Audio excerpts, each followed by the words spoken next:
Magandang umaga po. Ang debosyon natin mula sa kasama ni Jesus ngayong 19 ng Agosto ay pinamagatang Ang Katapatan ng Diyos mula kay Ginoong Nathaniel Lawrence ng Oregon, USA. Ang ating basahin ay mula sa mga Panaghoy, Kabanata 3, mga talata 21 hanggang 24. At ganito po ang sinasabi: Gayunmay nanunumbalik ang aking pag-asa kapag naaalala kong pag-ibig mo, Yahweh, ay hindi nagmamaliw. Kahabagan mo'y walang kapantay. Ito'y laging sariwa, bawat umaga. Katapatan mo'y napakadakila. Si Yahweh ay akin, sa Kanya ako magtitiwala.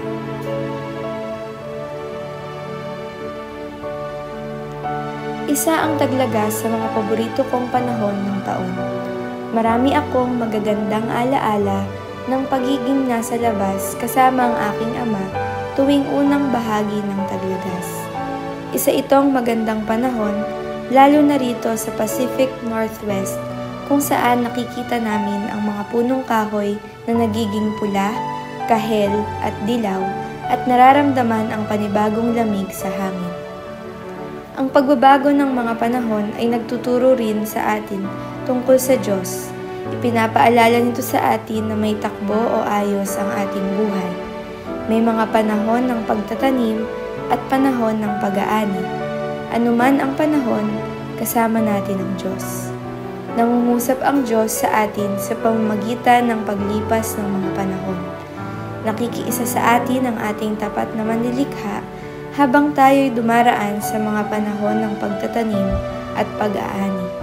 Ipinapaalala sa atin ng panahon ng anihan na may gantimpala ang ating pagsusumikap at may oras para magpasalamat at magnilay sa bunga ng ating mga paghihirap. Sa mga panahong tila tigang ang lupa, natututo tayong maghintay sa Diyos. At kapag naranasan natin ang pagpapala ng masaganang ani, tayo'y nagpapasalamat.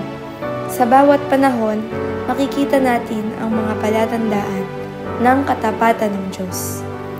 Tayo po ay manalangin. Mahal na Panginoon, maraming salamat po sa pagbibigay sa amin ng mga nagbabagong panahon na nagpapaalala ng iyong pag-aalaga at palagiang presensya sa aming buhay. Salamat po sa iyong katapatan. Amen. Ang atin pong isipin ngayong araw, ang Diyos ay nananatiling tapat sa bawat panahon. Muli po, magandang umaga at pagpalain po tayo ng ating Panginoon.